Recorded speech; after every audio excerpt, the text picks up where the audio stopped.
Hi, everybody. It's Michelle Hill, your legacy builder at Winning Proof, and I am here with another episode of Winning Proof Unscripted.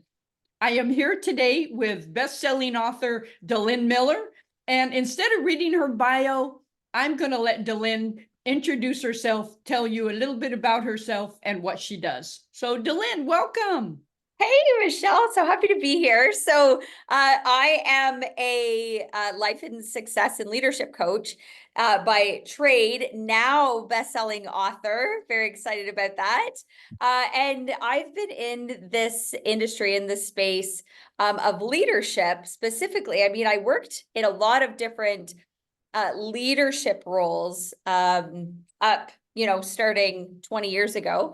And 10 years ago, decided to specialize in self-leadership and realized that the self-leadership that I was beginning to practice really took me out of the box that the corporate world that I was working in kind of had me in. And I knew that I was meant to do life and business and serve people in a totally different way. So 10 years ago, I started my own business, resigned at my corporate job, and the rest is history. Here I am. Here I am. And now we have a personal development institute. It's called the Pursuit Institute. And we have lots of amazing coaches that we work with. And the goal is just to serve the masses and in whatever way that looks. So we've got mentorship, we've got an app, we've got a book. There's lots always on the go. That is so exciting. And it's nice to have many irons in the fire. Like people say, oh, you have too many irons in the fire. Can you have that? Can you have too many irons in the fire? Well, I think if an iron doesn't feel right for you, like if doing podcasts didn't feel right for me, I wouldn't be here right now, right? Or if Yes. writing the book didn't feel right for me, I wouldn't have wrote it. So I'm definitely a firm believer of have enough awareness that if something doesn't feel good anymore, don't do it. But a lot of times we kind of suck it up and we keep the fire burning, even though the fire felt like crap a long time ago. And that's just not the way to live your life. So it doesn't, in a way that doesn't feel good.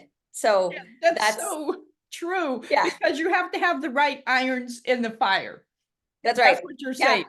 that's right. Well, and know yourself enough, like have enough self-awareness to go, this feels right for me. And then again, have the guts to try it and then try it. And you'll just know, like, I didn't know that I liked being a guest on podcasts until I tried it for the first time. And then I was like, hey, I kind of like this. Or, hosting online or doing in-person retreats, or you don't really know what's going to serve you best until you try it. But then you try it and you'll know instantly whether it feels right for you or not. Yes, it absolutely does. And I found sometimes it's instant and sometimes it takes a minute. The excitement of something new is always there until it's like, ooh, this doesn't feel good anymore. And sometimes our perspective or our businesses, as I'm sure you have experienced, just shifted. They need a little shift to the That's right. left or to the right, correct? That's right. And a lot of people are scared to shift in their business because, and I mean, if you were raised the way I was raised, it was Delynn, can't you just be happy with what you have, right? And it's just like I can be happy with what I have, but my soul, which is the biggest part of me, desires more. It desires growth. And it's like the moment you start saying, like, no, I'm just gonna keep like pushing away, and even to the point where it feels forced, it feels like I'm on the hamster wheel, it feels like, you know and this is kind of how I was feeling in my job. I was like, I'm really good at this job and I like it. It pays me really well and it's kind of a cushy government job and and I'm climbing the corporate ladder and I'm doing all the things, but I've kind of been there, done that, and I'm over it, right? And even though, like, age-wise, people are like, you are like, I was only 30 when I resigned, right? They're like, Delynn, you are only 30 years old. What are you doing resigning at this? Like, you've got all these, right? But I'm just like, that was just their habits, their habitual way of speaking, right? Because they were raised, and I was raised the exact same way. My mom was a teacher. My dad worked in a factory, and I was raised where you got the cushy job, you worked at it for 30 years, whether you liked it or not. Then you got to retire and live the good life. And then you could go live the good life. And everybody was going, but Delynn, like you've only been here like 15 years and look at you're at like this awesome level that like no 30-year-old even gets to. And like, what are you even doing? And it's just like, yeah, but it doesn't bring me joy. And like, what, I'm supposed to do this for another 15 years or like till I'm 55, whatever the government says I get to retire. I'm like, heck no, like that doesn't even, that's the most ridiculous thing I've ever heard.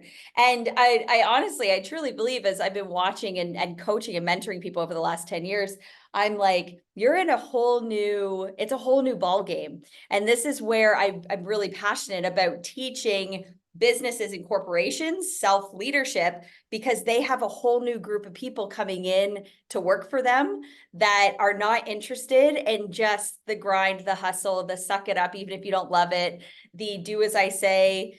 They're not interested, and they're more intuitive.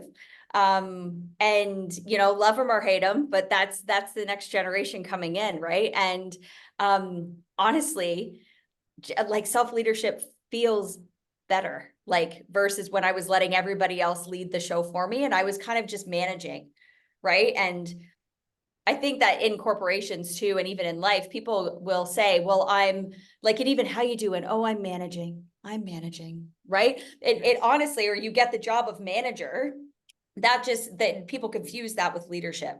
They'll say, oh, I'm a manager at the hospital, I lead this team. And it's just like, are you leading or are you making the schedule and putting out fires and talking people off the ledge? And like, you're not leading anybody, you're not even leading yourself, right? So it's like getting into that whole space too. Like it's really, I'm loving and seeing where it's going. And that's where the book was a natural evolution of that piece, because it was like, okay, I've been doing one-on-one coaching, I've been doing group coaching, I have an amazing program that I use. It's a 6-month program that I work with people in, and it helps them to shift their thinking. And I've worked with like lots of people over the last 10 years, and watching the different kind of paradigms or images that and habits that come in.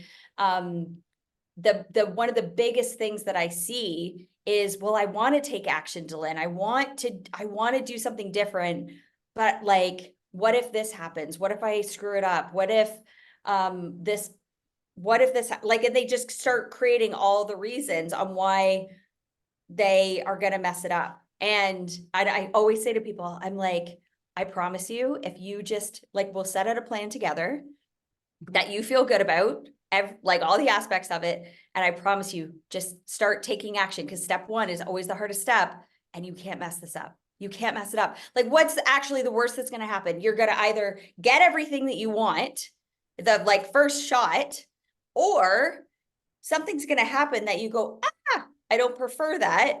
And then you pivot, you learn, and you keep moving forward though. Like, stopping or moving backwards is not an option. That's not the way momentum works, right? So it's like, as long as you're moving forward, like, you can't mess it up, just get going. And so anyways, that's where the name of the book came in. You can't mess this up. It was like a no-brainer. I was like, obviously this is what I got to call it. Yeah, and absolutely. And we'll talk about the subtitle in a moment, but I want to ask you, why do you think that people are so afraid of that pivot? Why are they so afraid? What if this happens? What if that happens? Do you have a why for that? Well, I mean, as humans, we're naturally adverse to change, like, and going against the norm. Like, we don't want to stand out because we want to be liked. All humans do. It's like, and that's what we do. That's why we get so attached to our parents, and we're constantly seeking their approval for everything. And friends at school will start to like do and say stupid stuff just to like gain their approval. And you look after it, it's just like, I can't believe I just said that. Oh gosh. Right? Like, I was a chameleon at school. I literally would just like mold in with whoever, and I was all over the map. And it was purely just because I wanted to be accepted, and I was afraid to try anything different. And like, I wanted to be in with the norm, right? And it was this being in with the norm that for me, whether I wanted to go to school or not go to like post-secondary school, that wasn't an option. It was like, you're going to school, you're gonna get the job, and you're gonna work for 30 years, and then you get to live the good life. And as humans, we have this, I want to be liked. And then we naturally have this fear built into us. So we always have an option to come from two spaces. We either come from fear, or we come from faith, and they're two sides of the same coin, right? And I always tell people, everything I study with people, I'm like, the number one thing that I'm guaranteed to teach you is fear and overcoming fear. And that's actually a chapter in the book. It doesn't like it goes as deep as I could in this book. I honestly, there's a whole other book coming with just that topic.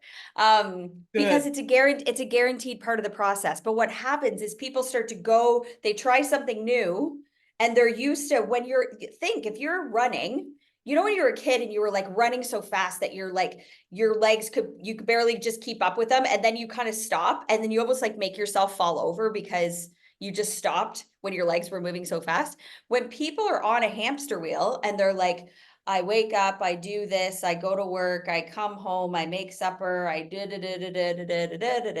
and I just stay on the hamster wheel, and they're just going round and round, right? When they all of a sudden go, wait a sec, what if I could go faster? Or what if I got off this hamster wheel and started running over there? Like, it feels so uncomfortable because you're not in the habit of doing that. You're just like, da, da, da, da, da, da, da. And this, even though it's boring, and even though people might be like, I hate my life, I'm so unhappy in my marriage, I hate my job, and I'm poor, and hey, but my friends are poor, and my friends are, unhealthy. So I guess let's normalize that. And we just keep going like on these circles, even though we're like, this sucks. Like, why are we even doing this? And we get into these habits, and the moment you try something new, it is going to be uncomfortable. It's going to be incredibly uncomfortable. But if you can go through that discomfort just for a little bit, on the other side of it is just pure brilliance, but it's going to get more uncomfortable before it gets better. Right. So that's where it's just like, honestly, with people I work with, I was just like, hey, hold my hand. I got you. Just like borrow my belief while you're crapping your pants right now. Just like, keep going. We're going to keep doing this together. And we just like, that's the whole point of having a mentor that's gone and done it. Right. Yeah. And the best part is when you do it the next time, you do it with faith, because you're just like, this is scary.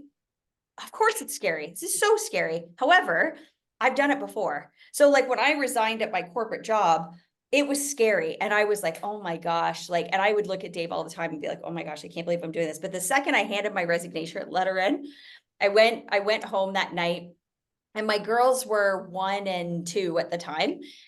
And I was sitting there playing with them on the ground, and Dave came home from work, and he was like, kind of like tiptoeing into the house, like, oh God, what's she going to be like? She's going to be a hot mess on the floor. Like, what are we doing in here? Right. And I'm in there and I'm just playing. And he goes, how are you? And then my 2-year-old, it was like, mommy, what's he talking about? What did you do?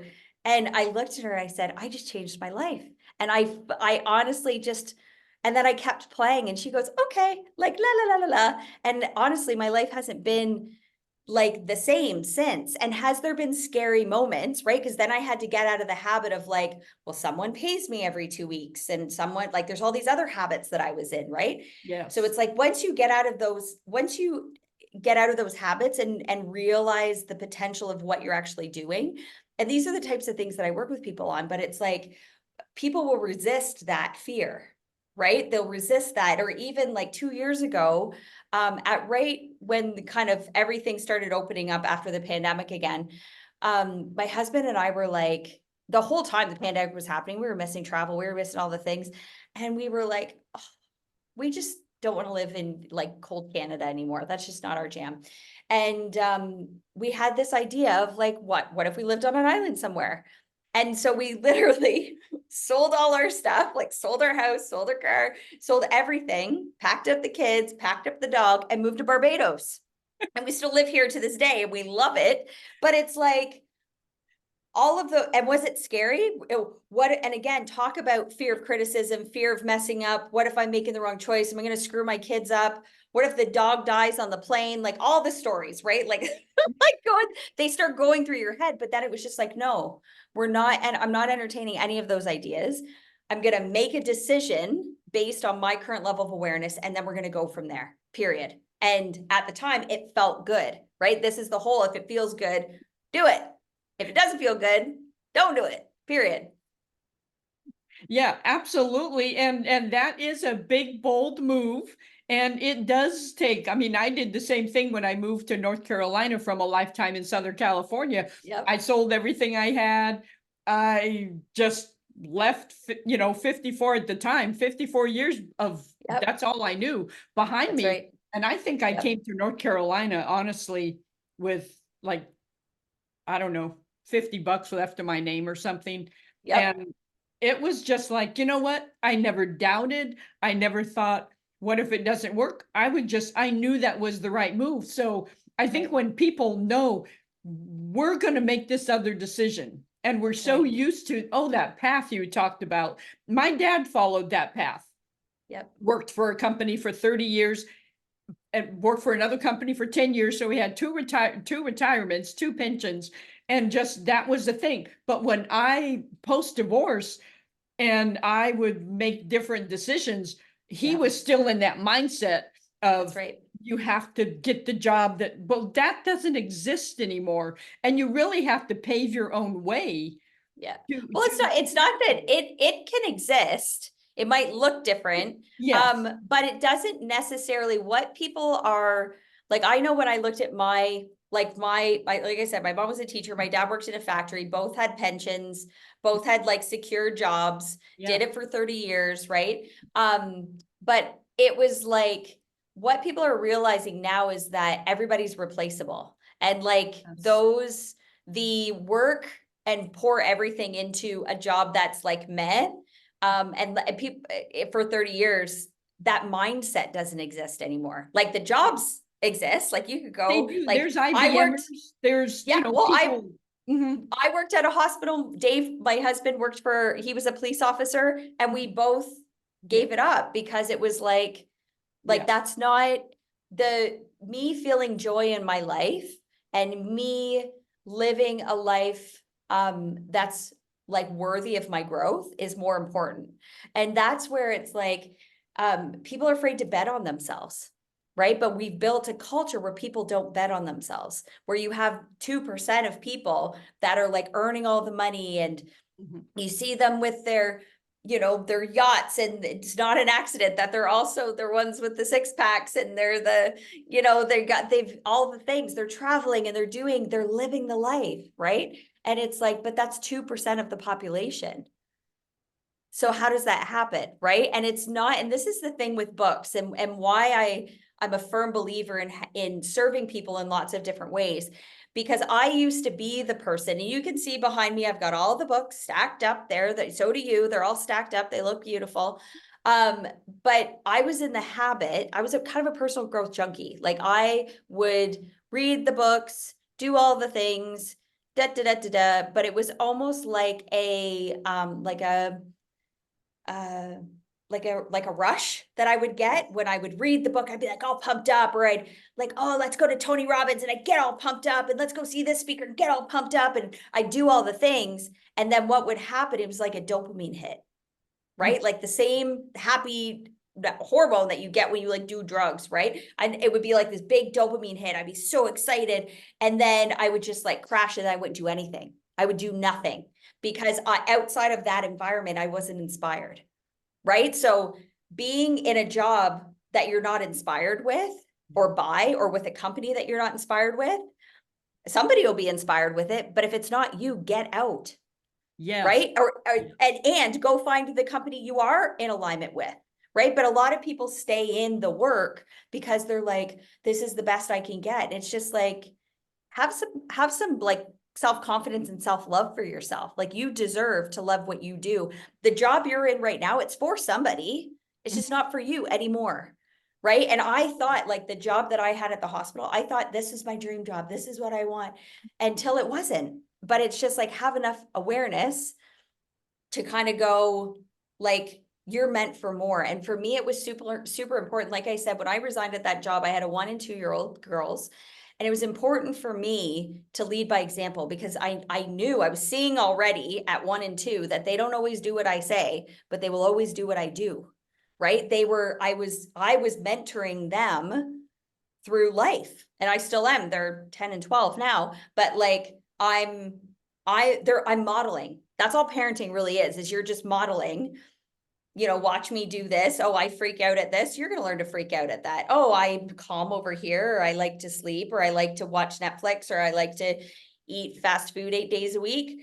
You're going to model what I do. Like that's, so it was important to me to go, okay, I don't care if they, at the end of their 18, 20 years, however old they are, when they move out of my house, I don't care if you're the prettiest. I don't care if you're the smartest, but you will be whatever, and then fill in the blanks with whatever those things are. Yeah. And in love with their life and knowing the possibility of everything that they're working with in this universe was one of my things that I was like, you will understand this. And it doesn't matter what pickle you get yourself into, you will know that you can get out of it just as quickly as you put yourself into that circumstance. Oh, right? that's So great. it's Yeah. like, I don't teach them anything. That's what they're going to know. But they had to watch me lead. And they would have watched me the last 10 years work in a job that was just meh and not inspiring. No, that just doesn't land. Yeah. Yeah. No, I'm totally agreed. And it's so funny because yeah, things are, I think with our kids, they're more caught than taught for sure. And, you know, I remember when my kids, I don't remember how old my daughter was, but we were at an ATM and I was homeschooling at the time. And I was trying, you know, we were in some kind of teaching about money. And so I said, well, let me show you how to use an ATM. And she goes, oh, Mom, I've seen you do it a million times. And that all these years later, and she's 42 now, but she had to be like grade school age. She goes, I've seen you do it a million times. And to your point, that just stuck with me because I hadn't taught her a single thing about ATMs. Right. She just had seen me do it. That's And right. that's so right. important. So I Yeah. want to kind of turn a little corner and say, well, ask the question. Sometimes people think that they can, well, I'll just read the book and I don't need coaching. Why is Yep. coaching important to supplement or to, Yep. you know, instead of a Yeah. book? Because as a Yeah. personal development reader myself, I'll read Yeah. all the books in the world. Most of That's these right. books are that way. That's right. So why Yeah. is coaching so important instead of just, yeah, I don't need to invest in coaching, I'll Right. just read a book? Yeah. And honestly, like I'm not naive to the fact that everything that I've written in this book is like people haven't heard it before. I hope you've heard it before. And if you're immersing yourself in personal development, you probably have heard it before, but I hope that you hear it in a way that resonates with you. So that was kind of the point of writing the book. Why having a mentor to mentor you through these things is so important is, I mean, accountability, community, and taking you past that dopamine hit, right? Like that was always my biggest thing was like, well, I read Think and Grow Rich. Why am I not rich? Come on, Napoleon Hill, get yourself together. Right? Exactly. Or like, come on, Tony Robbins, I read your book and I went to Unleash the Power Within. Like, come on, where's my results, Tony? Like, get it together. And I would read all these books and I would dive into them, but I wasn't immersing myself in them and I didn't have the awareness to then apply it. And that's why even like the subtitle on mine is Embrace Imperfection, Stop Overthinking and Take Inspired Action. That these 3 steps are the crucial parts. It's not about going, well, I'm not going to get started until I know all the steps. Like I say that all the time, or until I can get it perfect. I'm not putting myself out there because I'm afraid I'm going to mess it up. Or like, I got to do this before I can do this. And it's like, okay, you're overthinking all of that. You don't need to do any of this. Just do this and go. Like step 1, jump, like go. Right. And take inspired action. Like action is a part of it. And people go, well, and they get into like manifestation. They're like, can't I just manifest? I'm like, either way, you're manifesting. Like anytime something comes into your physical existence, that's called manifesting. So you're manifesting all the time, whether you realize you are or not. But it's being an active participant in that process, right? And that comes through being inspired, because what happens is when you're inspired, you then start thinking about things in a completely different way. Like if I was just taking action, I'd be still working at the hospital, because every day I woke up, I went to work, I kicked ass, I did my thing, right? Like, and I was good at the job and I was taking action, right? I'd come home and my house was clean and the laundry was done and the kids were bathed, and I was never short of taking action, but it wasn't inspired action, right? And the moment and it doesn't, some people think, well, do I have to change all aspects of my life? And I'm just like, no, you don't. But I can say from my experience, just even spending 8, 9, 10 hours a day doing work that didn't fill me with joy, that was uninspiring for me, it did start to affect how my marriage, it affected how I parented, it affected how I was a friend or a daughter or a sister. It affected all of those things. And the moment I changed just one element, right? And if you're listening to this, you're going, oh, that's me. For you, it might be your job. Maybe it's your relationships. Maybe it's your health. Maybe it's you. Sometimes you just need to shift one element, and then everything shifts, because you create a whole new energy around your whole life.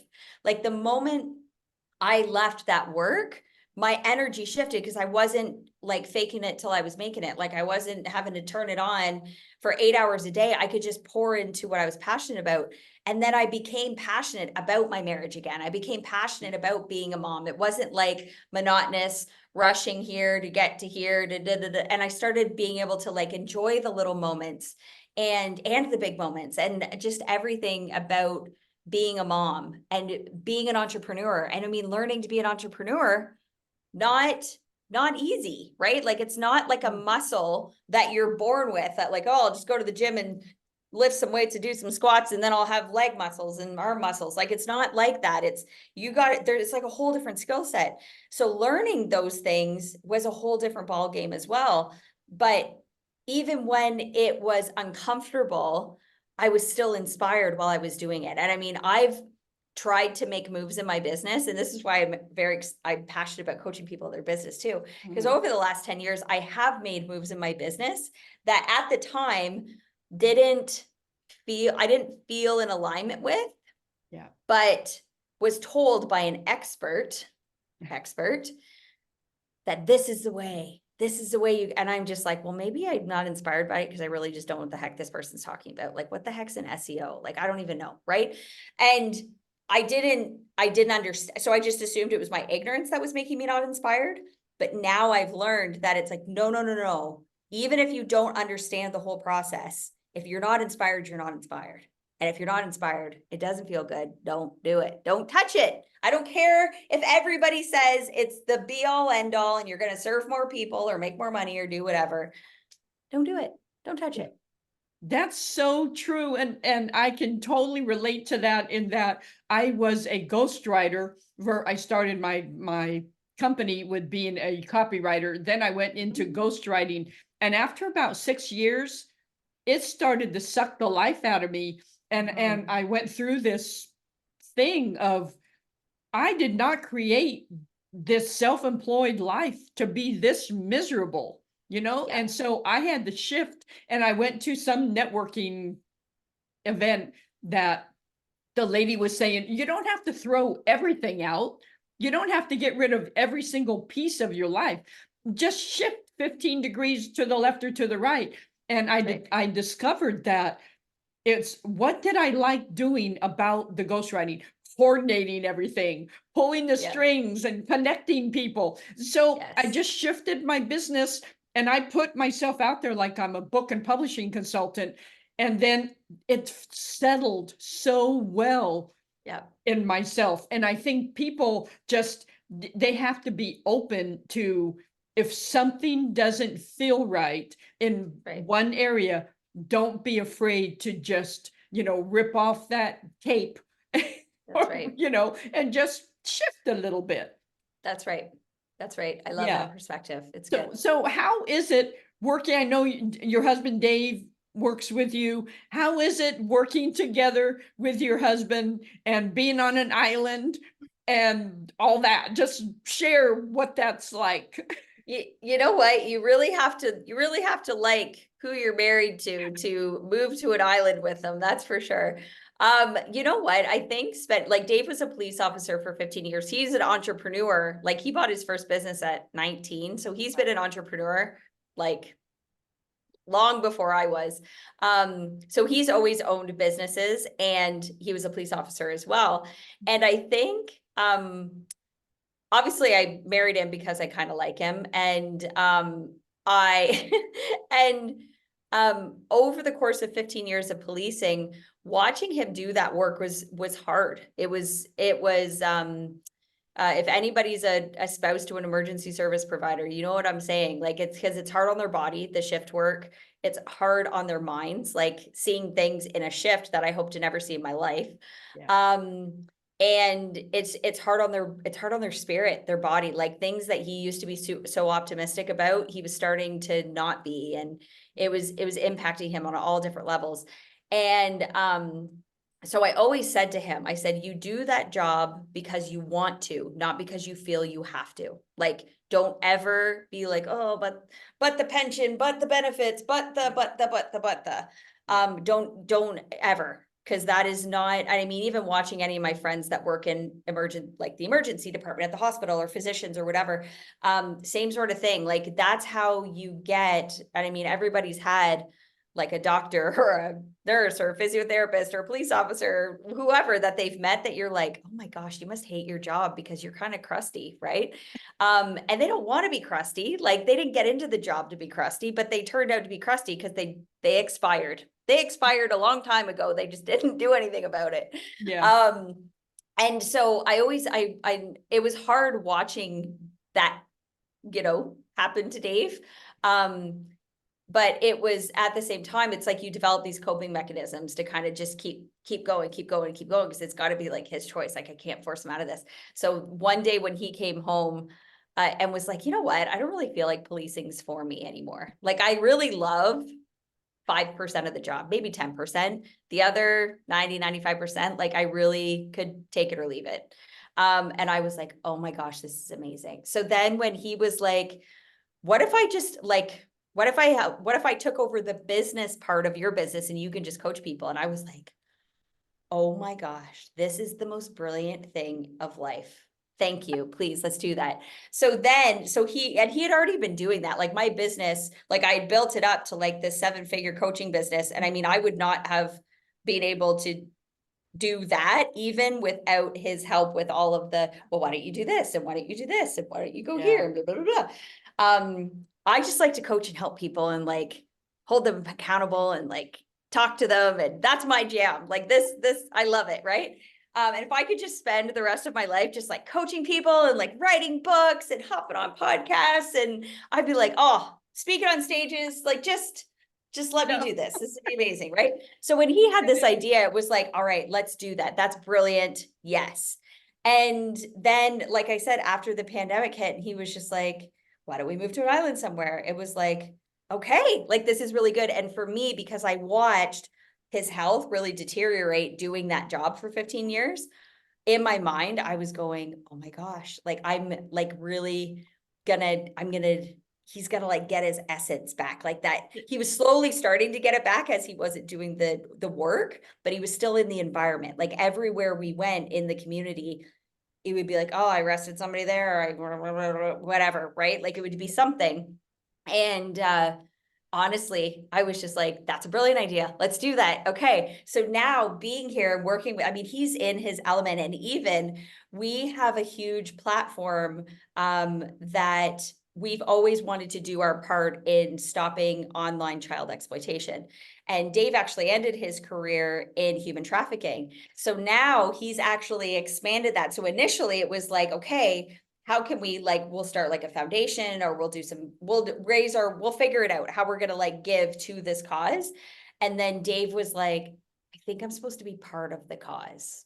And now he's created a whole other business where he now like is teaching parents, caregivers, foster parents, and teaching them how to keep kids, and teaching kids how to stay safe online, because, oh man, it's grown like 800% since 2020.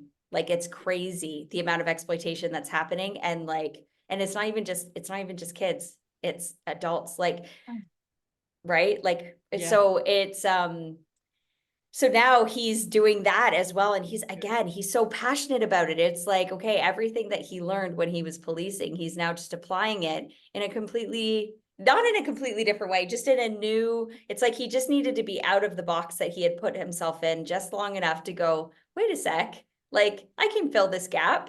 And then he just started filling it. It's amazing. It's so cool to watch. That is so amazing. And when we first started talking, I mentioned when you said he was involved in that, I said, "Oh, have you seen the movie Sound of Freedom?" Because Yep. that was such an impactful movie. And the Yep. stats that they show after that movie is over Yep. is Yep. so alarming, I can't even Yep. say. Yep. But so Yep. that was exciting to see that Yep. both of you had been in communication, I believe, Yep. with the Well, actual we police heard, officer, yeah, so Tim Ballard, who that Tim movie Ballard. is about, yeah, so we watched him speak at a conference 8 years ago. And obviously Dave was full into like policing and everything. And like when we didn't even really realize who we were hearing speak because we weren't there to see him, we were there for the conference. And the moment Dave heard Tim speak, he knew, he was like, and mark my words, he will on some level work with Tim one day. Like it's guaranteed. Like he honestly, he's like, I have to contribute to this mission. I said, well, what can you do? And he's just like, I can't do anything more than what I'm doing while I'm working and in the police force. And it just kind of stayed like that until it didn't. So yeah, it's very exciting. That's really exciting. And after seeing that movie, my first thought was, what can I do as one person? There's Yep. nothing I can do. There's And always it's something. just, yeah, it's just, you can contribute. If you feel like you can't do anything else, you Well, can contribute. everything's awareness. Everything is awareness. The fact that, and what people don't understand, again, this is a whole other book, Yeah. and other people have written about it. So there's some brilliant writings out there, that we're all one energy source. So we know science, everything's energy. We as humans are energy. Okay. Our spirit is energy, but we're all interconnected. And the moment people realize that, the moment they understand the power of group consciousness. So not just our own awareness and our own consciousness, but and I mean, even you think of the global pandemic, that was group consciousness. Like everybody was like fear, fear, fear, and the whole globe poured into it. And that's how it was able to last as long as, and I mean, in some place, I don't know, it's not lasting here in Barbados, but in some places, I'm sure it still is going on.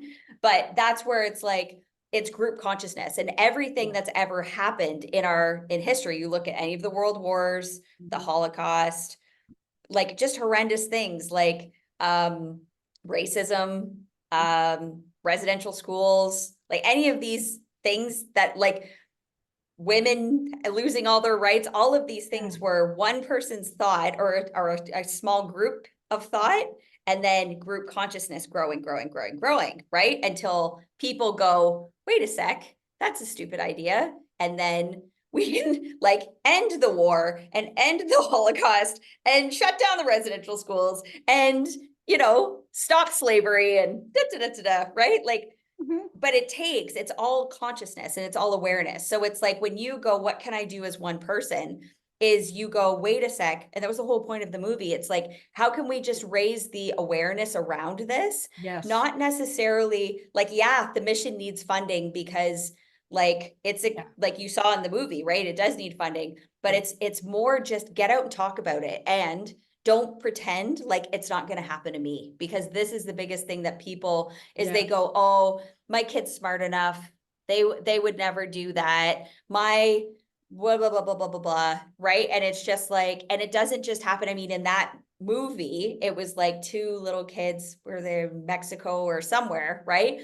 But it's like, it's happening in like all over North America, Canada, the US, like, yes, we think as North Americans, oh, we're so much more civilized, or in Europe, oh, nope, happening right on your back door.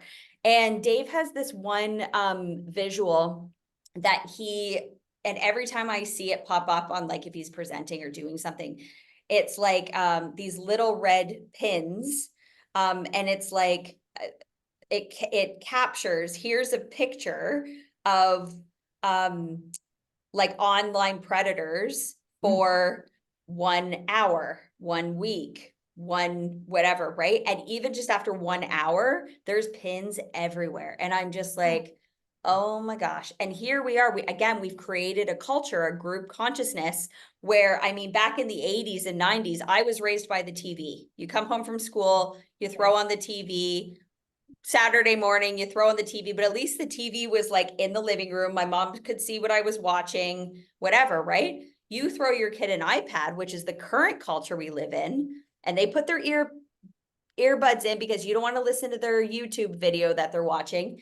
And you have no idea. Back in the 80s and 90s, it was the predator at the park, don't talk to strangers, blah, blah, blah, blah, blah. Now with iPads, you're inviting the predator into your home. They're coming in, your kid's sitting on the couch watching whatever. They're there. They're in your kids' bedrooms. They're in the back of your car when you're on a road trip. Like, they're everywhere. Yes. But parents keep going, it's not going to happen to me. It's not going to happen to me. And that's just not true.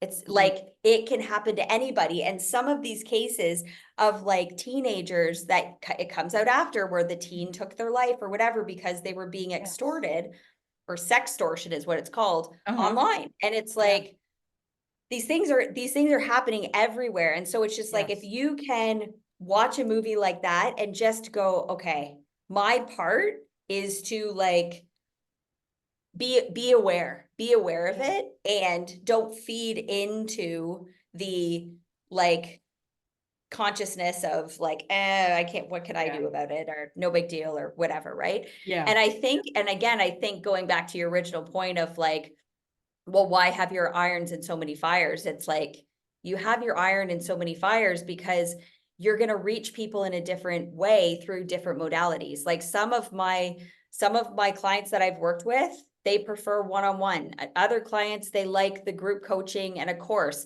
Other people are going to they're going to pick up the book and they're actually going to do something with it. Other people are going to, they're going to come to a workshop or they're going to come to a retreat, and that's what's going to work for them. Awesome.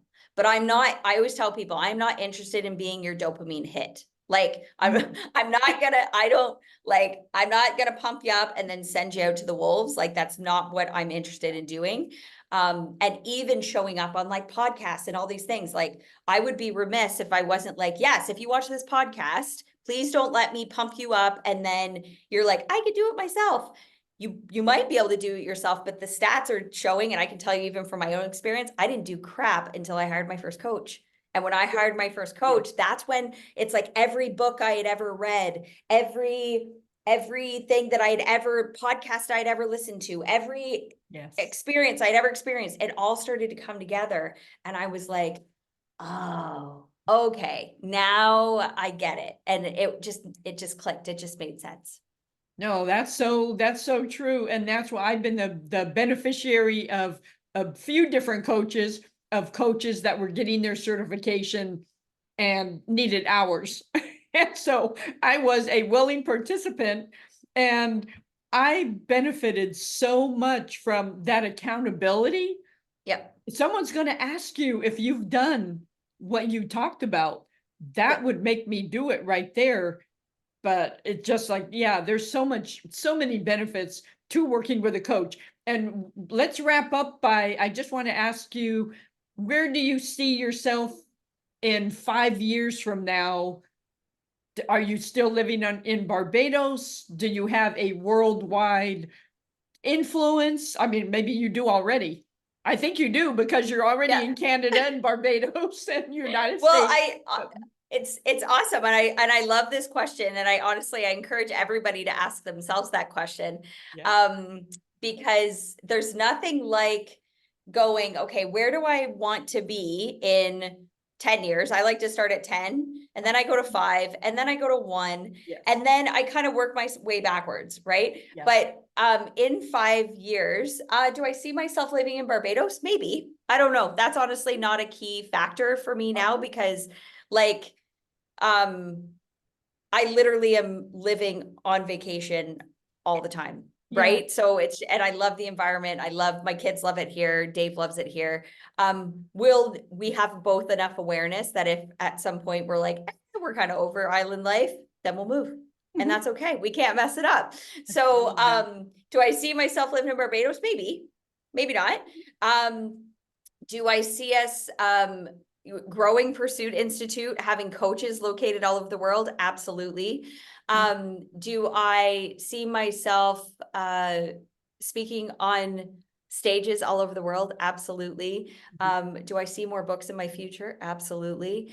And I see myself continue. I love the work that I do. I love it. It's not even work. I'm like, pinch me every day Yeah. that I get to serve in this way. It's absolutely incredible. So I see myself, I'm a lifer in doing what I do. And I was mentored. I'm so grateful to have been mentored by Bob Proctor before he passed away a couple of years ago. Yeah. And I remember working with Bob and being on Zoom calls with Bob, and he was like 85 years old. And I just remember saying to Dave after I'd get off a Zoom call with him, I'd be like, man, that is like hashtag life goals right there. Mhm. Because at the point when people think, well, when I retire, then I'll do it. Like, what are you retiring from?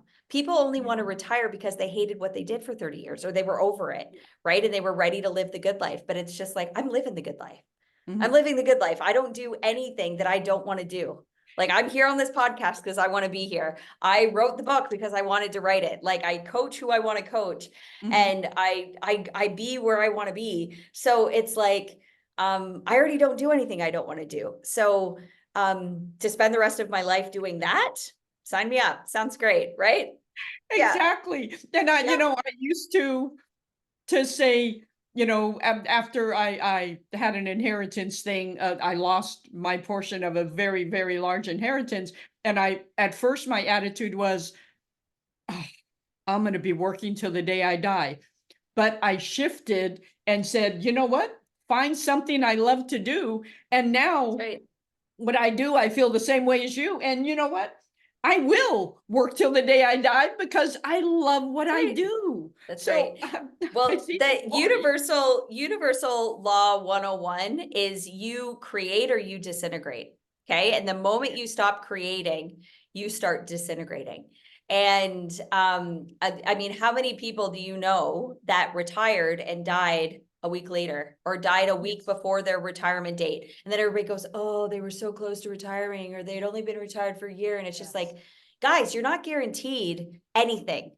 So live it up while you're here. Like, don't be so scared to mess it up that you're like, oh, I guess I better do this for 30 years. You're not guaranteed 30 years. Like, one of my best friends died of cancer when he was 40. And I'm just like, I don't need any, and like even my own mom, like really, really young. And I'm going like, I don't need any more evidence that you're here until you're not. So Mhm. let's do this. Right. So Exactly. No, I am on board with that. And just we live the life that we have chosen, that's and right.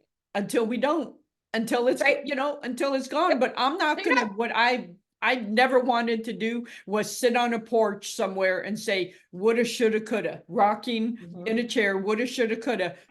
Nope. Nope. Nope. So No regrets. no regrets, absolutely. So Yep. where can people find your book, and Yeah. how can they connect with you? Yeah. So you can go to DelynMiller.com, and on the website, you can find me on all the social media platforms, Facebook, Instagram, YouTube, LinkedIn, all the spots. And you can email me, you can book a call. I would love to book a call. If you're listening to this and you're going like, oh, this chick might be onto something, just book a call. Let's see if we're a good fit. And you can grab my book there. You can also download my app. I have a free app that is designed so that you have a coach right in your pocket. Wow. Yeah. That's something. I mean, that app just blows me away. That that it's there and It's there. available, Yep. and it actually helps. That's You right. know? That's what it's designed to. And we have like different options, right? Because people go, why did you make your app for free? And I'm just like, because I want to meet people where they're at. Like, again, like some people are like, oh, I don't know if I'm ready to invest in. That's fine. And then there's $7 options, there's $47 options, there's different options. Like just choose one that works for you. But I always teach people, I'm like, stop making decisions based on money. Like money's everywhere that you want it to be. So it's just like, I'll meet you where you're at, like for sure. But it gets to be really easy. And honestly, I love to teach people how to make money, because once people let go of, it's only their thoughts around money that make them poor right now, because they're going like, I'm not worthy, I don't want to mess it up. I just went to an event right before this podcast, and it was empowering women together. And they meet together, but it was a money therapist, a financial therapist, and doing exactly what you just said. What's your story around money and all that? So it was very helpful. But yeah, people let that, and I have been totally, that has been an area of struggle in my life, is I make every decision about money. And I used to, and this is a confession for everybody out there, is I used to be like, when I lived in Southern California, I learned to use a napkin 8 times and was proud of it. Oh, because I could recycle a napkin 8 times. And I didn't realize until later that that was such scarcity mindset, and so I don't do that anymore, people, but I was like that. I had that scarcity, it's going to run out. It's going to run out. That's But right. there's freedom in breaking through with, breaking that mindset, and just like, it opens up the whole world. Absolutely. Well, I mean, I always tell people, I'm like, you continue to make decisions based on money, you've gone as far as you're ever going to go. Like, just be prepared to like continue to, and people will go, what, but I make really good money. And it's just like, well, I made really good money. I made like 6 figures at the hospital. It was good money. Yes. I could have easily been like, that was good, but it was still like, I was going, like, what's me not loving what I do worth? And right. And initially I was just like, oh, well, my goal is, well, what if I'm the CEO of the hospital? Then I'll make, and it was like 250K a year. Yeah. And then I'm like, or I could just not put a value on my worth, and I can like quadruple that. Right. So it's always you're thinking about something. And if somebody, whether it's money or health, like if people want to release weight, like you can go higher it might be what you're eating and you're not moving your body or whatever, but I can guarantee it's your thoughts about food. It's your thoughts about exercise. It's your thoughts about your own body, right? Like how much does shame weigh? How much does guilt weigh? Right. And it's just all of these things. It all comes down to your thinking, which is why my program, One Thought Away, is like, I've literally helped people, whether it's with money blocks, business blocks, health blocks, relationship block, all of them, because it's just like you're thinking everything into existence, period. Yes. Yeah. I think if more people could get that, and really, like, you can change your thinking. No, I've just been like this. My family was like this, and this is just who I am. No, no, you can change your thought. I mean, like I think a book or the mantra, change your thoughts, change your life. It really is possible. That's right. Yeah. Any parting words before we go? I want to thank you for having me on. And it's been such a joy working with you. And honestly, for everybody who's like listening to Michelle week after week, I want you to know that the books that we offer up are amazing, but make sure you're actually doing what the book tells you to do. Like, don't just read the book, put it down and be like, I'm a star. That's not what the book is designed. The author, the messenger of that's in that book is sending you a message, and you're picking it up for a reason. So take it as a message and take action with it. Inspired action. Inspired action. That's right. Well, thank you so much. I've had just a wonderful time, and you're just full of, I can tell you love what you do. I mean, it's very obvious, but I'm just, it's just been great to get all your information and see you really do live what the book says, and you've been through that journey of what the book says. And I'm just thank you. Thank you. And I will put all of the information for Delynn in the show notes. Yep. And just, if you like this episode, which you have to like it, there's so much information in here. Just like and subscribe and share. And until the next time, thank you for watching another episode of Winning Proof Unscripted.